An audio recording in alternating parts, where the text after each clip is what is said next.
You are Locked On Wolverines, your daily podcast on the Michigan Wolverines, part of the Locked On Podcast Network.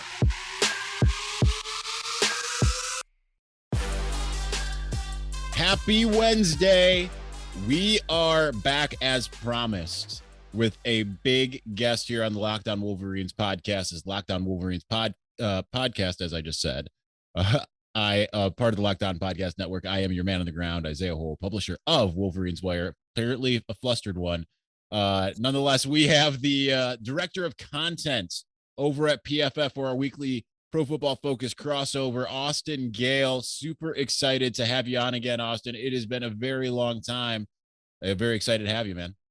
Absolutely. Thanks for having me. Of course. Well, we are going to get into all kinds of things today. And I want to start out by mentioning you did a podcast yesterday with Aidan Hutchinson, which obviously that's very relevant to Michigan fans. Tell us a little bit about what you guys talked about yesterday. Yeah, that podcast came out today. Go ahead and find that at Tailgate. It's the name of the podcast that I do host. Aidan Hutchinson, man, when I was most impressed with, super humble guy, nice guy. When I brought up the Jackson Kirkland matchup, he's like, everyone I go against, just nameless faces, nameless faces I see. And then talked to him a little bit after the recording. We talked about it a little bit more, but I think he's a super humble dude, a guy that appreciates every opponent he goes against and has just been, absolutely dominant this year. I think the most interesting thing for me was finding out that as a freshman at Michigan, he got to campus early, was there at 17 years old, and got there at 260 pounds. So the way he's at now has been not one that he's had to work up to or had to bulk up for, but actually kind of like that natural weight that he set into. And in his freshman and sophomore seasons, he got up to 280. They asked him to play inside a little bit more, and that extra weight kind of slowed him down. This year, down from 265 to 260, looking a lot faster, playing a lot more stand-up edge, and I think that's going to be so big for his draft stock as you start to project him as this kind of more explosive than maybe people think edge rusher, especially with the testing numbers that he does have. And having talked to Anthony Treesh about Aidan. He had mentioned, and I saw it in one of his articles that was up this weekend, about how he single-handedly tanked Jackson Kirkland's draft stock, which absolutely. I mean, that was unfortunate. I'm sure he didn't do it intentionally, but it was a tough go for Jackson Kirkland, and he was honestly regarded as one of the first-round tackle prospects in this class. And I don't even know necessarily if people are viewing him in that light as much, seeing him just because it wasn't just a solid win for Hutchinson. It was an undoubtable win for Hutchinson against Jackson Kirkland. He had no answers for. Well, let's talk a little bit about what has happened for Michigan, what hasn't happened for Michigan. Again, you can check out that podcast where you get your podcast. It's called Tailgate. I'll put a link in the description for everything for people to find it a little bit easier as well. But before we move on to what you've seen from Michigan, I've spent a better part of this week and even last week trying to kind of disambiguate, because I knew that Michigan fans were going into the Rutgers game with the intention of thinking that, hey, it's Rutgers. We beat Rutgers 78-0 in 2016. I see Ohio State fans making that same issue right now, because I just went to my sister site, Buckeyes Wire. They're like, easy win for Ohio State, just cruising 50-7 or something like that. This is not the same Rutgers team that as it was under Chris Ash, wouldn't you say? Not at all. I mean, I think it starts with Greg Schiano in this defense. I mean, they are the number 3 defense in EPA per play allowed behind Georgia and Iowa so far this year. Like, Rutgers defense is absolutely legit. Offensively, there are still some concerns. I don't think they are a juggernaut. And that's the reason I think why a lot of people still don't view Rutgers as, even a relevant program, because that offense still has not kind of caught up to just how talented this defense is. But they're going to be a tough beat for everyone, because it's very difficult to get around that Greg Schiano defense. As we saw in that game for Michigan, it was one of their lowest scoring games so far this year. Like, it was a legitimate defense. Rutgers playing really well this year. And I think, it's a good precursor to what the Michigan team is going to see against Wisconsin. The number 4 defense in the Power 5 is Wisconsin. They are going to see 2 back-to-back very talented defenses, very efficient defenses that don't give up big plays. And I think it's good that Michigan, got this opportunity to go against Rutgers and obviously came out with the win because they're going to see very similar tough sledding against what is a very good Wisconsin defense as well.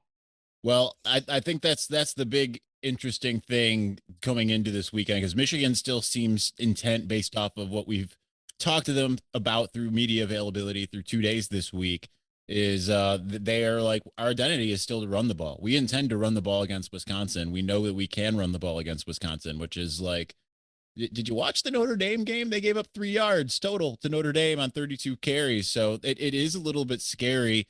Why is Wisconsin so good in your eyes? Why, you've seen them. I know that people are probably thinking they're not good because they're 1-2. They just got blown out by Notre Dame, but I mean, particularly on defense, I mean, it's really daunting in my eyes. And I need to come up with a prediction today. I have no idea what I'm going to predict as far as this game.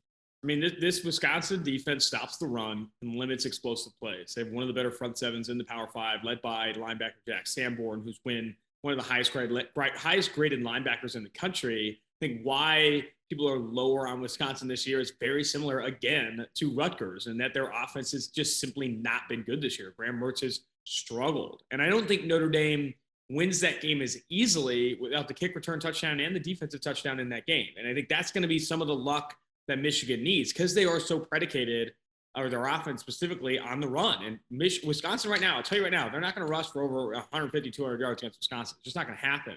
Cade McNamara needs to show that he can drop back 20, 30 plus times this game and actually produce explosive plays against this Wisconsin defense. Because if it is just going to lean on Blake Corum and the company on the ground, it's going to be hard to score points. This game's going to be like, classic Big Ten, 13-10 type of win for Michigan, which is so much harder to do if you can't get anything done through the air. Now, what is made, because like I noticed I do a ranking of the Big Ten quarterbacks based off of your rankings every week, starting a couple weeks ago, but still. And Graham Mertz, very, very bottom. Why is he regressed so much from his first few games once he came out last year?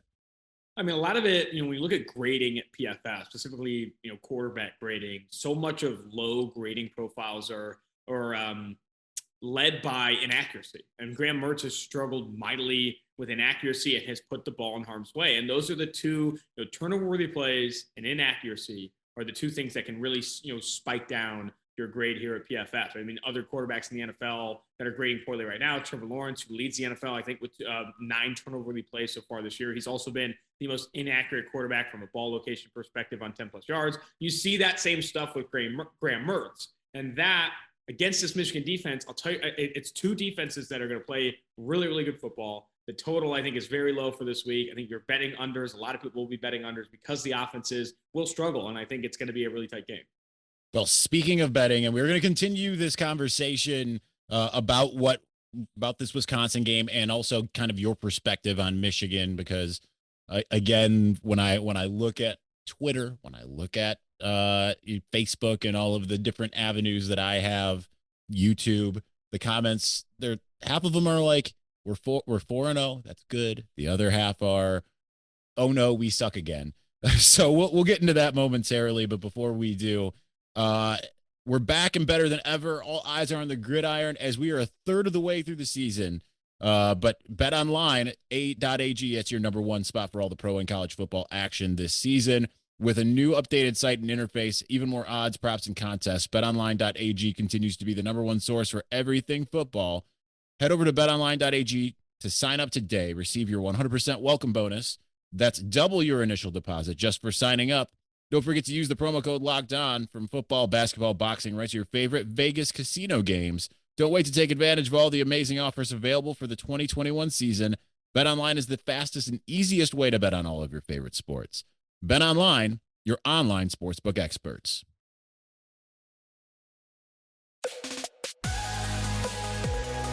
All right, we are still talking to Austin Gayle from Pro Football Focus. He is the director of content over there. So continuing that thought with this Michigan-Wisconsin matchup, you mentioned Michigan's defense and it being you kind of a slugfest in the idea that you've got two great defenses. The defense did struggle a little bit in the second half against Rutgers, especially with Josh Ross out. And we saw Rutgers evading tackles in a way that we hadn't seen Michigan kind of let up throughout the season so far. But a lot of Michigan fans really feel like, maybe the defense has just played some bad offenses.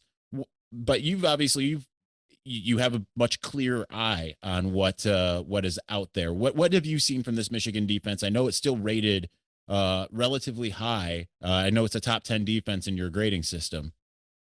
Yeah, I mean, it's impressive up front. I mean, that starts with Aidan Hutchinson, the guy we mentioned earlier. He is one of the highest graded edge defenders, one of the highest pass rush win rates of any player so far this year. It's also a really good run defense. And on the back end, they have a lot of athleticism. Ambry Thomas is one of the more athletic cornerbacks in college football and a guy that limits big plays. And I think for Michigan, I'm sorry, I just interrupt. You mean Vincent Gray or Jamon Green? Because I know it's Ambry Thomas was he graduated.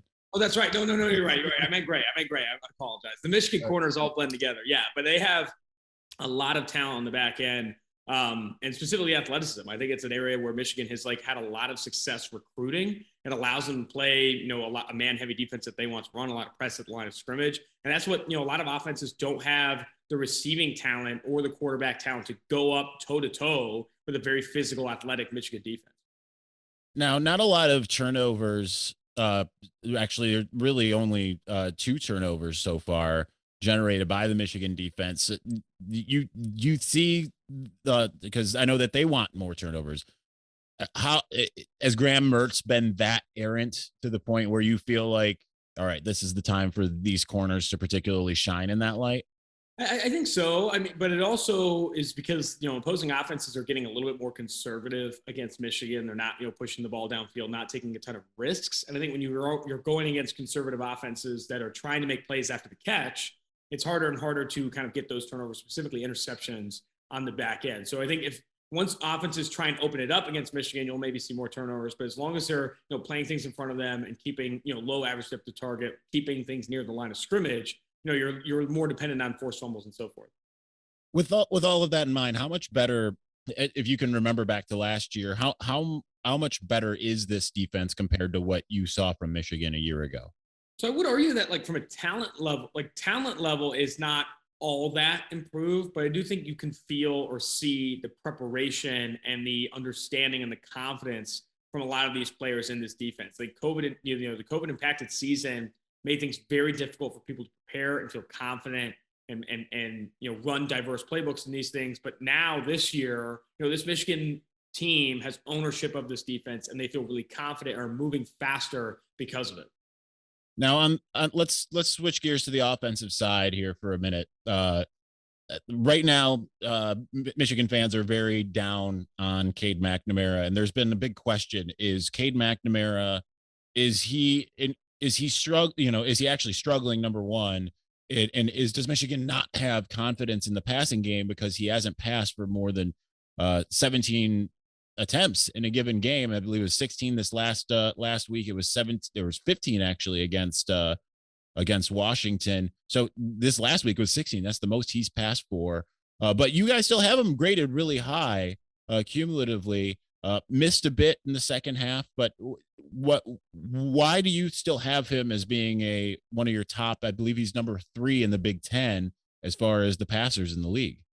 I mean, the biggest reason is no turnover where he plays this year. He's not putting the ball in harm's way, accurate with the football, and I think why he's not grading especially well, and maybe why people are lower on him is that he's not, creating these big plays. He doesn't have a ton of big time throws in PFF's grading system, these highly graded downfield targets. He also doesn't have a ton of attempts. And I don't think that's so much like Michigan trying to protect Cade McNamara as much as they're so confident in the stable of backs that they have that they feel that they can have a ton of success just running the football. And they have. I mean, Rutgers is the first defense that really gave them fits. And when you have Blake Corum and Hassan Haskins playing as well as they are currently, I do think this running back room is good enough to lean on them more, especially in college football where running the football matters a little bit more than it does in the NFL. But you have yet to see Cade McNamara have to be the guy in a close game or come back and win. I think that's where, against teams like Wisconsin and these other tougher defenses, you're going to have to hope he can create some of the big plays himself. And it'll be interesting to see. When I talked to Anthony Treesh 2 weeks ago, he said Michigan will beat Wisconsin. He's like, you can mark my words. I'm not so concerned. What are your thoughts on your colleague saying that? Because it sounds like you're probably as on the fence as I am, but what are your thoughts about this upcoming game? It's a tough one to predict. I mean, it's a low total, 43 and a half, which is one of the lowest totals of the weekend. And also just a 1 point differential because it's going to be such a tight game. I mean, there's probably only going to be, between 35 and 45 points scored in this game. If you're betting the over, it's going to be slight unless you see, like we saw against Notre Dame, defensive touchdowns, kick return touchdowns, et cetera, which are always very volatile and hard to kind of factor into game prediction. So it's going to be, a very slow, low scoring a game to where it's kind of whoever has the ball last and maybe whoever has more success again on the few pass plays either team will run. I don't think Wisconsin's going to lean on Graham Mertz for 30, 40 dropbacks either. Both teams are going to try and run the football. I don't think either team's going to have all that much success outside of maybe a handful of breakout runs. And then it's like, okay, who can create this explosive play through the air? Who can have this big play on defense? So last one for you. You have Michigan in the Power Five. I believe is the maybe it's actually I think it's just all of the FBS is the number 3 team overall according to your grades. Is Michigan, because Michigan fans are still holding on for dear life. I think a win against Wisconsin will do something for the feeling. A loss will make everyone feel like the first 4 games were just the aberration rather. Is this Michigan team good from what you can tell, or is this just beating up on teams that maybe aren't so good? This Michigan team is good. I think a lot of people are looking for this Michigan team to be quote unquote back, which is obviously a fantastic trend in college football. But I do think they're undervalued at number 14 in the country by the Associated Press poll. I don't know if they have the horses to beat a Georgia, beat an Alabama, or some of these other high-scoring offenses, but they do, at least this year, have a defense in place that can slow down some of these kind of tier 2, tier 3 offenses. I think they're ultimately a top 10, top 8 team in the country. However, easier said than done beating the competition they have on their slate, obviously with a handful of really big games left, Ohio State, Wisconsin all included. All right. Well, that is Austin Gayle from PFF, the director of content over there. Check out the Tailgate podcast with Aidan Hutchinson.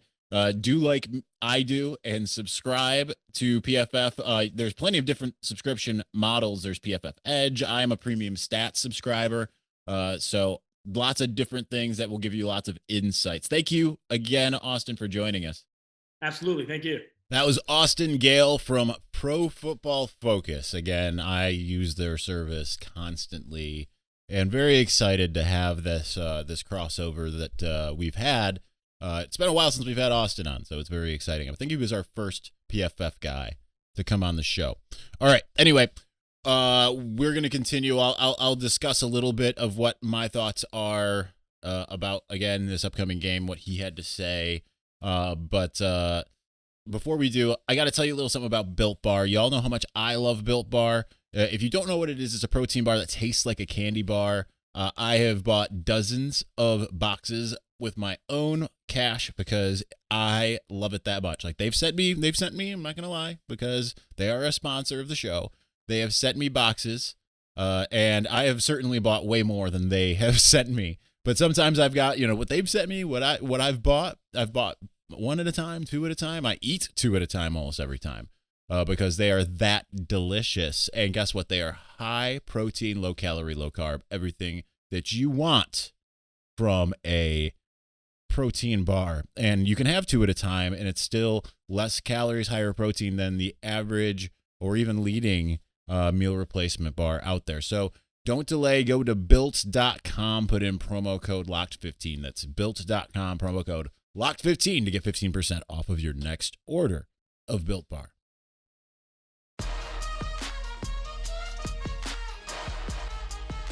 All right. Again, big thanks to Austin Gayle for joining the show. It's like I said, not often we get the head guy on, but very excited to break some stuff out down with him.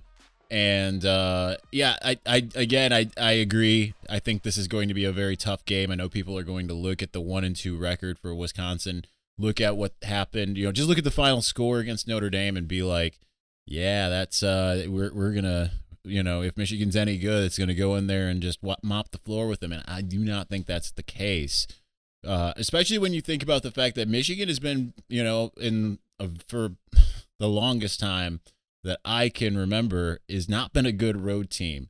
This is the first road game. I think that is a really good thing that this team did face some adversity against Rutgers. I think that's actually a blessing in disguise in the sense, because I think if they would have just gone and rolled Rutgers, then there would have been a little bit of overconfidence knowing that you're going into this Wisconsin game. And we'll see. I mean, they're pretty confident. If you watch on my personal YouTube, who Scootmaker talks about, going and being able to block and have the success against Wisconsin. So does Hassan Haskins. I mean, they seem like pretty confident that they're going to be able to just run what they run. I'm curious to see how it works. I have no idea what to expect. I think at 1 minute I'm like, I think Michigan's going to win because I just don't think Wisconsin's going to score very much. And then I go back the other way and I'm like, I just don't think that Michigan's going to be able to do anything offensively against this defense. But if Michigan's offense is for real, and it is rated, I think the defense when you sort by on PFF, if you sort by the the offensive overall grade, the defensive overall grade, I think Michigan was 6th defensively and 8th offensively. So I think that when you look at that and you look at where Wisconsin is, it's just not as good. So I feel, I guess, like Michigan should theoretically be able to do it, but I wouldn't pull the ripcord if they lose this game.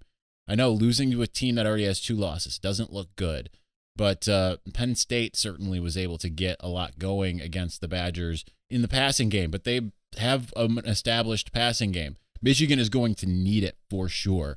Last thought is about the Rutgers of it all, because I found it really funny.